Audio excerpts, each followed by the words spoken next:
Kalau lo pikir semua diecast itu sama, lo salah besar. Banyak banget orang awam yang ngira diecast itu cuma sekadar mainan anak kecil yang digantung di rak minimarket, nunggu dibeli pas lagi belanja bulanan. Tapi faktanya, lo lagi melihat sebuah industri raksasa bernilai miliaran dolar yang pergerakannya sangat masif.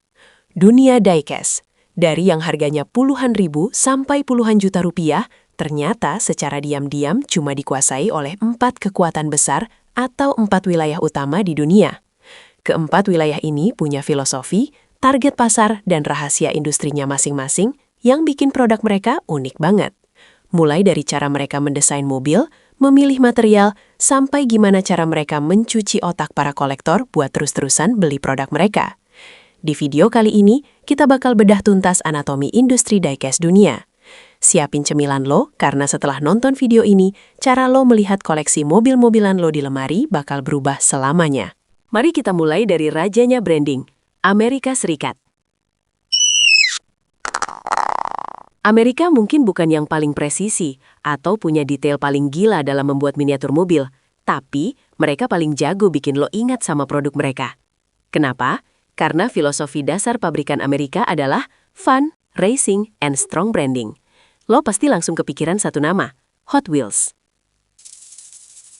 Mattel melahirkan Hot Wheels di tahun 1998 bukan untuk dipajang di lemari kaca, melainkan untuk melesat cepat di atas lintasan oranye ikonik mereka. Desain mereka seringkali gila, di luar nalar dan sangat pop culture. Mereka sengaja bikin ban yang as rodanya longgar dikit, supaya minim friksi pas meluncur. Terus, Amerika juga pinter banget mainin psikologi kolektor lewat desain blister atau kemasan kardus dan plastiknya. Ada istilah kardit kolektor, karena bagi mereka, seninya ada di desain kemasan, bukan cuma mobilnya. Ditambah lagi dengan sistem kelangkaan buatan, seperti treasure hunt atau super treasure hunt. Mereka nggak jualan detail, mereka jualan adrenalin, nostalgia, dan kepuasan berburu di gantungan toko.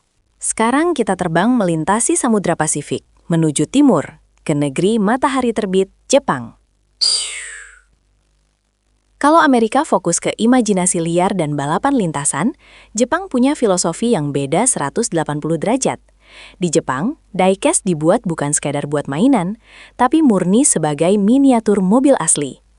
Sang raksasa dari Jepang, Tomica, lahir di tahun 1970 dengan satu obsesi gila, realisme dan engineering.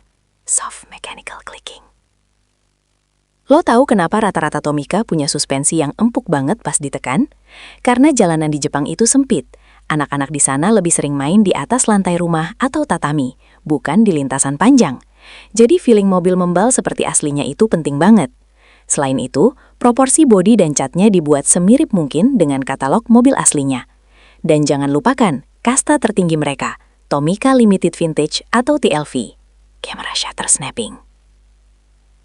TLV adalah bukti betapa perfeksionisnya orang Jepang. Skalanya benar-benar wajib 1/64, tanpa kompromi ukuran dus. Kalau mobil aslinya panjang, ya diecast-nya panjang. Disinilah kultur kolektor sejati yang menghargai akurasi sejarah otomotif berkumpul. Nah, pertanyaannya sekarang, di mana semua ide liar dari Amerika dan obsesi detail dari Jepang ini diwujudkan? Jawabannya ada di Tiongkok. Cina adalah jantung yang memompa darah ke seluruh industri diecast dunia. Mereka adalah pabrik raksasanya. Yang bikin semuanya jalan justru di sini. Bertahun-tahun yang lalu, mungkin banyak orang meremehkan label Made in China. Tapi di industri diecast modern, lo nggak bisa hidup tanpa mereka. Cina memproduksi semuanya dari semua level.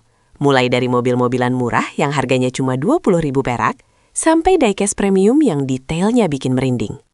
Bahkan sekarang, Cina udah nggak cuma jadi kuli pabrik. Merek-merek lokal mereka sendiri seperti Mini GT, Imo 64, dan Tarmac Works pelan-pelan mulai menjajah pasar global. Mereka menggunakan teknologi 3D scanning terbaru, cetakan molding berbahan baja kualitas tinggi, dan teknik perakitan massal yang efisien. Mereka membuktikan bahwa dengan biaya yang lebih masuk akal, mereka bisa ngasih detail part-part kecil seperti spion, wing, dan rem cakram yang dulu cuma bisa diimpi-impikan oleh kolektor kelas menengah. Kalau lo merasa yang tadi udah cukup detail, tunggu sampai kita masuk ke benua yang satu ini, Eropa. Kalau lo mencari kasta tertinggi dari kemewahan, presisi absolut, dan nilai gengsi, Eropa adalah tempatnya. Di benua ini, konsep mainan udah mati. Ini murni sebuah karya seni koleksi kelas atas. Brand-brand legendaris seperti Auto Art, GT Spirit, CMC, dan Buburago di masa kejayaannya mendikte pasar diecast berskala besar, terutama di skala 1:18. Mereka nggak main-main. Model yang mereka buat punya ratusan part terpisah. Pintu bisa dibuka, kap mesin menampilkan replika mesin V12 lengkap dengan kabel busi sekecil rambut manusia. Dan interiornya menggunakan bahan yang menyerupai kulit atau karpet asli. Bahkan, banyak pabrikan Eropa kini beralih menggunakan material resin atau komposit untuk mendapatkan lekukan bodi yang lebih tajam dan presisi yang nggak bisa dicapai oleh besi diecast biasa. Harganya, jangan kaget kalau satu unitnya bisa seharga smartphone flagship terbaru lo. Ini diproduksi sangat terbatas, lengkap dengan sertifikat keaslian.